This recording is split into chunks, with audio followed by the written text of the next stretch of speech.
नमस्कार दोस्तों, स्वागत है आपका हमारे चैनल पर, जहां हम प्राचीन भारतीय ज्ञान और विज्ञान को आज की दुनिया से जोड़ने का प्रयास करते हैं। आज हम बात करेंगे एक ऐसे गूढ़ और शक्तिशाली विज्ञान की, जिसे स्वर विज्ञान कहा जाता है। यह न केवल हमारे शरीर और मन से जुड़ा है, बल्कि हमारे भाग्य, निर्णय और जीवन की दिशा को भी प्रभावित करता है। तो चलिए, इस रहस्यमयी ज्ञान की यात्रा पर चलते हैं।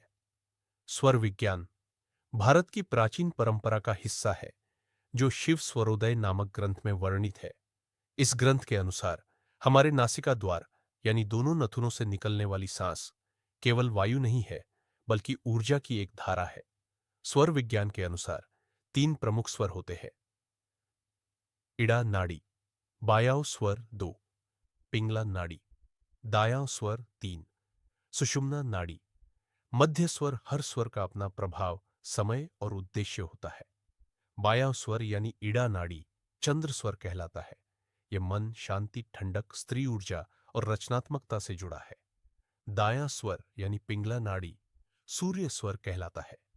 यह ऊर्जा, क्रिया, गर्मी, पुरुष ऊर्जा और शक्ति से जुड़ा होता है। जब दोनों स्वर एक साथ सक्रिय होते हैं, तब सुषुम्ना नाड़ी सक्रिय होती है, जो ध्यान, समाधि और आध्यात्मिक अनुभवों का द्वार खोलती है। अब सवाल उठता है, इसका उपयोग कैसे करें? स्वर विज्ञान कहता है कि जिस समय कौन सा स्वर चल रहा है, उसके अनुसार निर्णय लेना चाहिए। जब बायां स्वर जैडिकर चल रहा हो, तब शांत कार्य करें। लेखन, अध्ययन, बातचीत, रचनात्मक कार्य।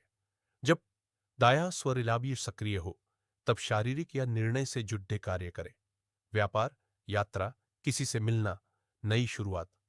जब दोनों स्वर एक साथ चल रहे हो, तब ध्यान या कोई भी आध्यात्मिक साधना सर्वोत्तम मानी जाती है। आप ये कैसे जानें कि कौन सा स्वर चल रहा है? बहुत आसान है। अपनी हथेली को नाक के नीचे रखें और धीरे धीरे सांस छोड़ें। जिस ओर से सांस अधिक महसूस हो, वही स्वर सक्रिय है। सुबह 4 बजे से 6 बजे तक और शाम को 6 से 7 के बीच स्वर परिवर्तन स्वाभाविक रूप से होता है। इन समयों पर ध्यान देना सबसे सरल है। स्वर विज्ञान केवल सांस की बात नहीं करता। ये प्रकृति, ग्रहों, चंद्रमा और हमारी आंतरिक ऊर्जा से जुड़ा है। कहा जाता है कि जो स्वर विज्ञान को जानता है, वह रोग, दुख और गलत निर्णयों से बच सकता है। प्राचीन आर्षि इसका उपयोग युद्ध, चिकित्सा, निर्णय और ध्यान में करते थे। आज हम इसे अपने जीवन में फिर से लाकर बहुत कुछ बदल सकते हैं। अगर आप भी चाहते हैं कि आपका जीवन स्वरूप में चले, तो अपने स्वरों को जाने, समझे और उनके अनुसार जीने का अभ्यास करें। अगर यह वीडियो आपको उपयोगी लगा हो, तो लाइक करें, कमेंट में बताएं कि क्या आपने कभी अपने स्वरों पर ध्यान दिया है, और चैनल को सब्सक्राइब करें ताकि हम साथ में और भी ऐसे ज्ञान की खोज कर सकें। धन्यवाद। नमः शिवाय।